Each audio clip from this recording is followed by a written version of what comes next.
Hey guys what's up. और आज की इस वीडियो में हम करने जा रहे हैं बायोलॉजी के क्लास 9 का चैप्टर 1 का एक टॉपिक, चैप्टर 3 का एक टॉपिक जो कि है क्लासिफिकेशन।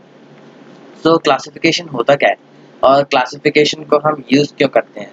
सो मैं पायन और चलिए शुरू करते हैं। तो क्लासिफिकेशन का मीनिंग होता है किसी भी चीज़ को हमें समझने के लिए ईजी हो, उसके हिसाब से हम उसको क्लासिफाई करते हैं। दुनिया में इतने सारे ऑर्गेनिजम्स हैं कि हम उनको एक तरह से जा जाकर देख नहीं सकते कौन कहाँ पे और कैसे कैसा है। इसलिए हम उनको उनका जिन जिन चीज़ों का सिमिलर कैरेक्टरिस्टिक्स होते हैं, तो हम उसके हिसाब से हम उनको डिवाइड कर देते हैं। ओके, सो ये इसे क्लासिफिकेशन कहते हैं। जैसे कि अगर हमें किसी वर्ड का मीनिंग चाहिए तो हम डिक्शनरी उठा लें। डिक्शनरी में किस तरीके से वर्ड्स अरेंज होते हैं, वो अरेंज होते हैं ए टू जेड के पैटर्न में, ए टू जेड के पैटर्न में अरेंज होते हैं। तो अगर वो ए टू जेड के पैटर्न में अरेंज नहीं हो तो कोई भी वर्ड कहीं भी हो सकता है, तो हम पूरी डिक्शनरी को रीड करते हुए रह जाएंगे। शायद जेड का वर्ड स्टार्टिंग में ही दिया हो, ओ ए का वर्ड मिडिल में ही दिया हुआ हो कहीं मिडिल के पेज पे, तो ऐसा ऐसा इसलिए होता है। और हमें वर्ड फाइंड करने में इजी हो तो इसलिए उनको ए टू जेड के पैटर्न में क्लासिफाई कर दिया जाता है। और ऐसे ही हमारे इस क्लासिफिकेशन में कुछ बेसिस होते हैं क्लासिफाई करने के चीज़ों के। जैसे कि जो सबसे पहला बेसिस था क्लासिफाई करने का, वो बताया गया था, वो वो एरिस्टोटल लाए थे। एरिस्टोटल एक बायोलॉजिस्ट, जो उन्होंने पहला क्लासिफिकेशन का पैटर्न लाए थे। वो पैटर्न उनका था हैबिटेट के ऊपर। हैबिटेट के ऊपर उनका वो पैटर्न था।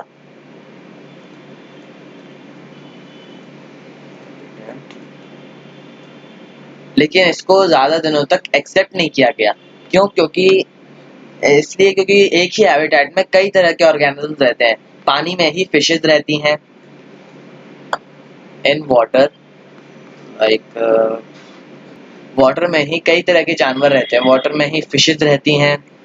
और वाटर जो मतलब स्पीसीज की कैटेगरी में आ सकती हैं। और sea horses, whales, sharks, whales जो कि मैमल्स की कैटेगरीज में आती हैं, वेल्स। सो इनको ऐसे मतलब हैबिटेट के ऊपर डिवाइड नहीं किया जा सकता, इसलिए इस चीज़ को एक्सेप्ट नहीं किया गया। और एरिस्टोटल का जो क्लासिफिकेशन था वो ज़्यादा टाइम तक एक्सेप्टेंस में नहीं रहा। वो एक मिसलीडिंग कॉन्सेप्ट था एक तरह से। तो उसके बाद हम आगे देखते हैं।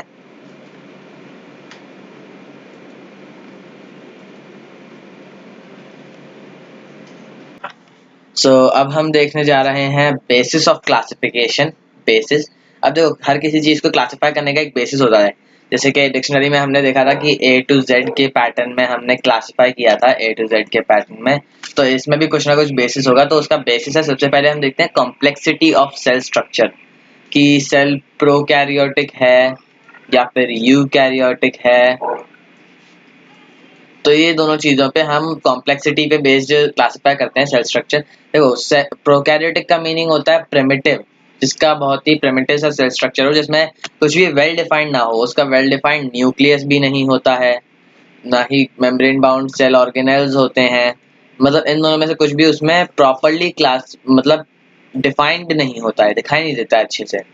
और यूकैरियोटिक सेल में सब कुछ डिफाइंड होता है, वेल डिफाइंड न्यूक्लियस भी होता है, डीएनए भी होता है। और कहें तो मतलब उसमें सेल ऑर्गेनेल्स भी वेल डिफाइंड होते हैं, सेल मेम्ब्रेन भी। और फिर नेक्स्ट आता है बॉडी स्ट्रक्चर। बॉडी स्ट्रक्चर पे अगर हम नजर डालें तो मतलब बॉडी स्ट्रक्चर का मीनिंग है कि वो सेल क्या है, सिंगल सेलुलर है, मल्टी सेलुलर है। देखो, प्रोकैरियोटिक्स सारे के सारे सिंगल सेलुलर होते हैं। और यूकैरियोटिक्स पे अगर हम आए तो यूकैरियोटिक्स में भी वैरायटीज होती है, कि कुछ सिंगल सेलुलर भी होते हैं और कुछ मल्टी सेलुलर भी होते हैं। मल्टी सेलुलर में क्या आ जाते हैं, प्लांट्स आ जाते हैं, फंजाई आ जाती है, फंजाई आ जाती है, ऐसे ही ह्यूमन बीइंग्स आ जाते हैं। और सिंगल सेलुलर में क्या आएंगे, अमीबा और पैरामेसियम और क्या, और भी बाकी के सिंगल सेल्ड ऑर्गेनिजम्स आ जाते हैं, जो बॉडी स्ट्रक्चर के हिसाब से क्लासिफाई किया है। अब उनका मोड ऑफ न्यूट्रिशन क्या है, चलिए हम इनको एक एक करके देखते हैं। पहले कॉम्प्लेक्सिटी हमने पढ़ लिया, बॉडी स्ट्रक्चर भी। और फिर उसके बाद मोड ऑफ न्यूट्रिशन, उनका मोड ऑफ न्यूट्रिशन क्या है कि वो या तो ऑटोट्रॉफिक न्यूट्रिशन करते होंगे, या मतलब सनलाइट की हेल्प से, क्लोरोफिल की हेल्प से, जैसे कि प्लांट्स ऑटोट्रॉफिक न्यूट्रिशन करते हैं। और एनिमल्स प्लांट्स का सिर्फ एक टाइप का न्यूट्रिशन होता है, वो होता है ऑटोट्रॉफिक। और एनिमल्स में एक टाइप का क्या होता है, हेट्रोट्रॉफिक। और हेट्रोट्रॉफिक में भी कई टाइप के न्यूट्रिशंस आ जाते हैं, कई टाइप के न्यूट्रिशंस, जैसे होलोजोइक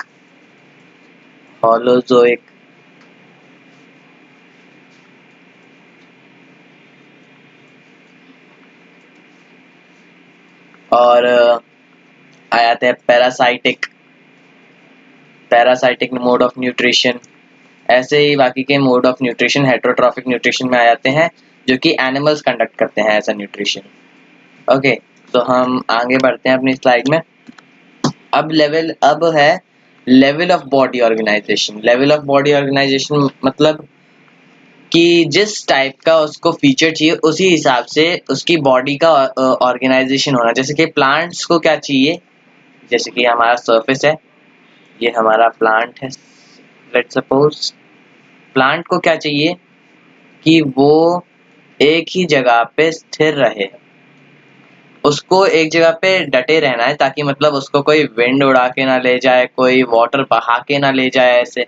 और तो इसलिए क्या है, उसके पास रूट्स हैं और एक स्टेम है मोटा सा उसको खड़ा रखने के लिए। ओके, और ऐसे ही एनिमल्स को क्या चाहिए, एनिमल्स को इधर उधर मूव करना है, लोकोमोशन करना है। तो लोकोमोशन के लिए उनके पास लेग्स हैं।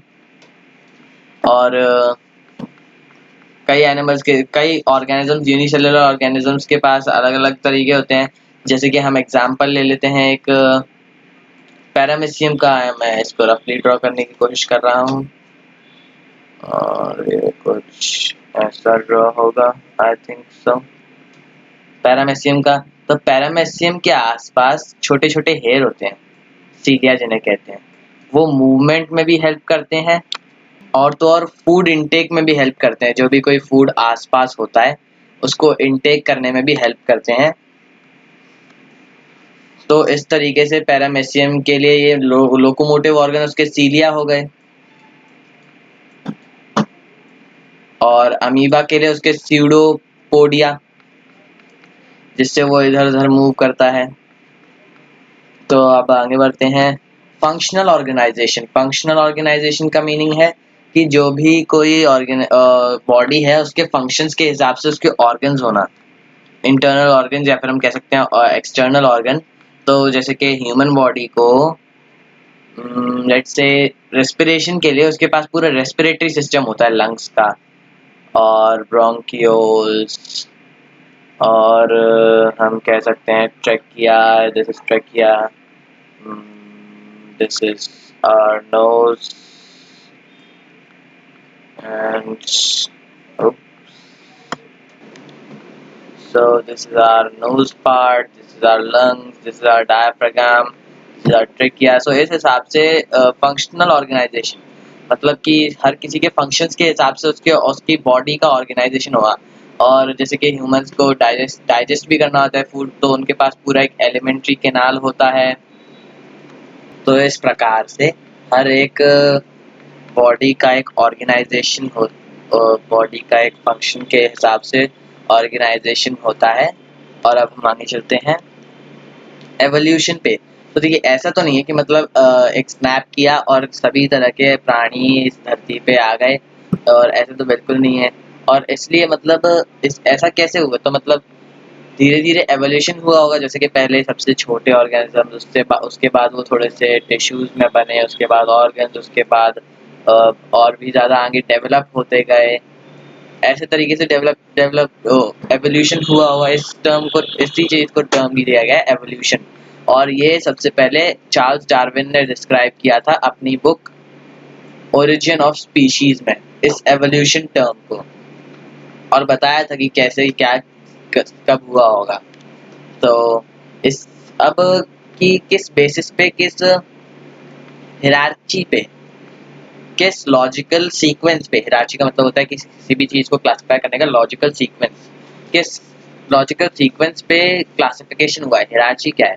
तो देखिए सबसे पहले आते हैं किंगडम्स। 5 किंगडम होती है हमारी, उनको भी हम आगे देखेंगे। और आज का हमारा टॉपिक सिर्फ वहीं तक का है क्योंकि ये बहुत ही ज़्यादा वास्ट टॉपिक है। उसके बाद फाइलम और डिवीजन, फाइलम एनिमल्स के लिए, डिवीजन प्लांट्स के लिए कह सकते हैं, क्लास, ऑर्डर, फैमिली, जीनस और स्पीशीज। स्पीशीज एक तरह देखो, अब मैं आपको इन सबको एक्सप्लेन करता हूँ कि क्या है एक तरह से। देखो स्पीशीज का मतलब कि दो अलग अलग स्पीशीज, जैसे कि ले लेते हैं एग्जांपल हॉर्स का, हॉर्स का और एस का।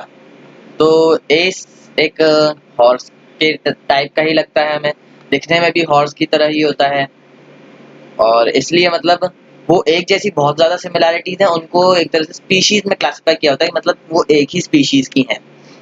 और अगला आता है जीनस, जैसे कि डॉग्स को ले लेते हैं, डॉग्स और वुल्फ। डॉग्स और वुल्फ एक ही जीनस के हैं क्योंकि उनकी बहुत ज्यादा सिमिलैरिटीज होती हैं, और उस जीनस को कहते हैं कैनिस, डॉग्स और वुल्फ के लिए। और अगली आ जाती है फैमिली।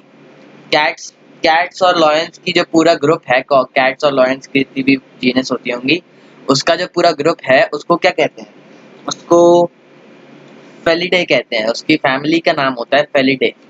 जितने भी ऐसे जितने भी ऐसे ऑर्गेनिजम्स हैं जिनके एक तरह से कैट्स और लायन जैसे कैरेक्टरिस्टिक्स हो, एक तरह से कैरेक्टरिस्टिक्स हो उनके जैसे, तो उनको फेलिडे में क्लासिफाई किया जाता है। फेलिडे में माना जाता है कि वो फेलिडे फैमिली में आती हैं।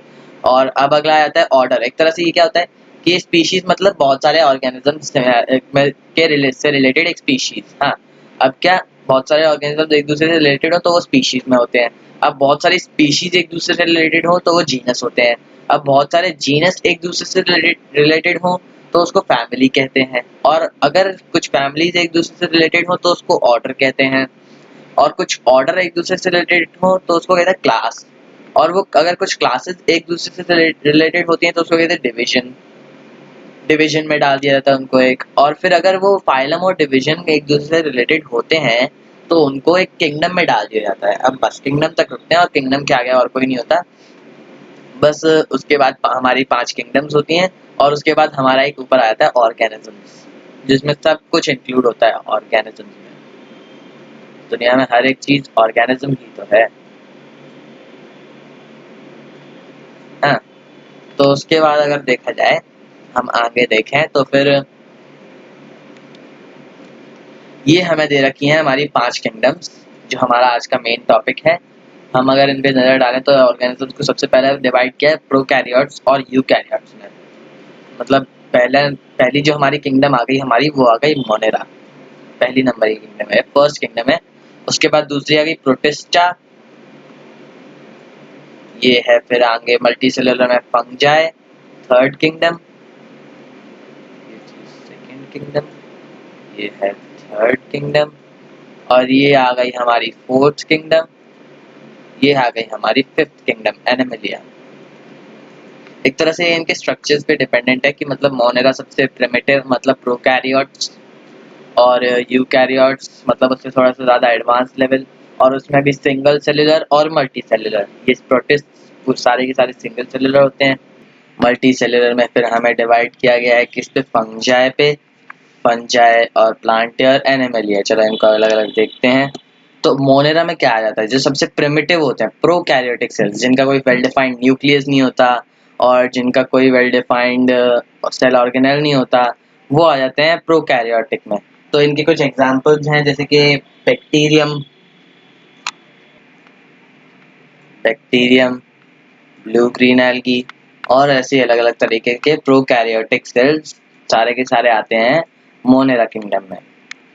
और उसके बाद हमारी आती है प्रोटिस्टा किंगडम। प्रोटिस्टा किंगडम में सारे के सारे यूनिसेल्युलर यूनिसेल्युलर यूनिसेल्युलर यूकैरियोटिक आ जाते हैं। यूकैरियोटिक, यूनिसेल्युलर यूकैरियोटिक ऑर्गेनिज्म सारे के सारे प्रोटिस्टा किंगडम में आते हैं। तो इसमें सब के सब वेल डिफाइंड न्यूक्लियस, साइटोप्लाज्म,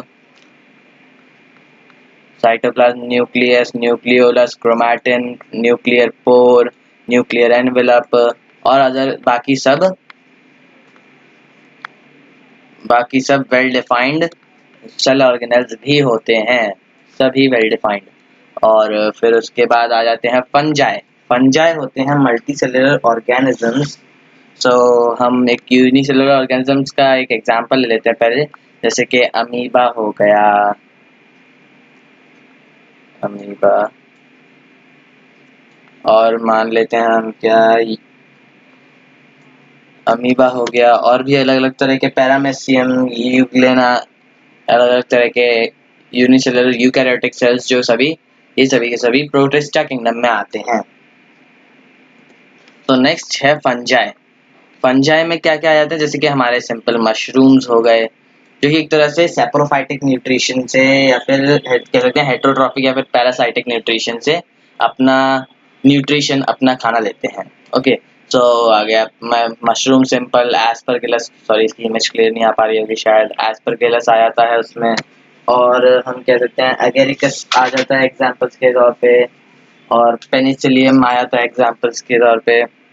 और अगर हम आगे देखें, हमारे ये सभी आ जाते हैं फंजाई किंगडम में। फंगस का मतलब ये होता है मशरूम, फंगस का सिंगुलर फॉर्म में।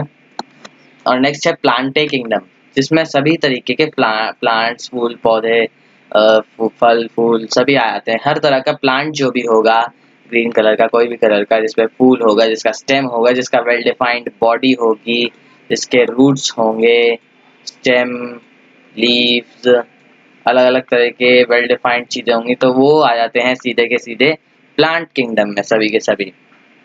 और उसके बाद हाँ, अगले जो आखिरी किंगडम है, सबसे वेल डेवलप्ड किंगडम है, वो है एनिमलिया किंगडम। इसमें सभी के सभी वेल डिफाइंड बॉडी स्ट्रक्चर वाले, जिनको मतलब लोकोमोशन की जरूरत होती है। एनिमलिया किंगडम को हमेशा लोकोमोशन की जरूरत होती है, इसलिए इनके पास हमेशा लोकोमोशन के ऑर्गन होते हैं, जैसे कि ये छोटे छोटे फीट्स।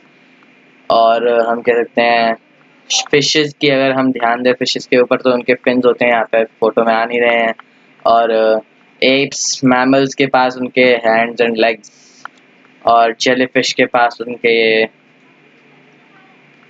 फ्लैचेला टाइप कुछ है, और इसके पास भी ये छोटे छोटे लेग्स, एनिमल्स के पास लेग्स। और ये तरह के इनके पास लोकोमोटिव ऑर्गन्स होते हैं, और सभी बॉडी ऑर्गन्स वेल डिफाइंड होते हैं, जैसे कि टीथ और टंग और any other, stomach also, eyes, सभी वेल डिफाइंड ऑर्गन्स होते हैं। तो ये थे कुछ किंगडम्स, ये सभी 5 किंगडम्स थी। आई होप कि आपको वीडियो पसंद आया होगा। अगर आपने यहाँ तक देखा है तो प्लीज़ चैनल को सब्सक्राइब कीजिए, शेयर कीजिए वीडियो को ज़्यादा से ज़्यादा, और प्लीज़ इस वीडियो को लाइक ज़रूर कीजिए। और थैंक्स फॉर वॉचिंग।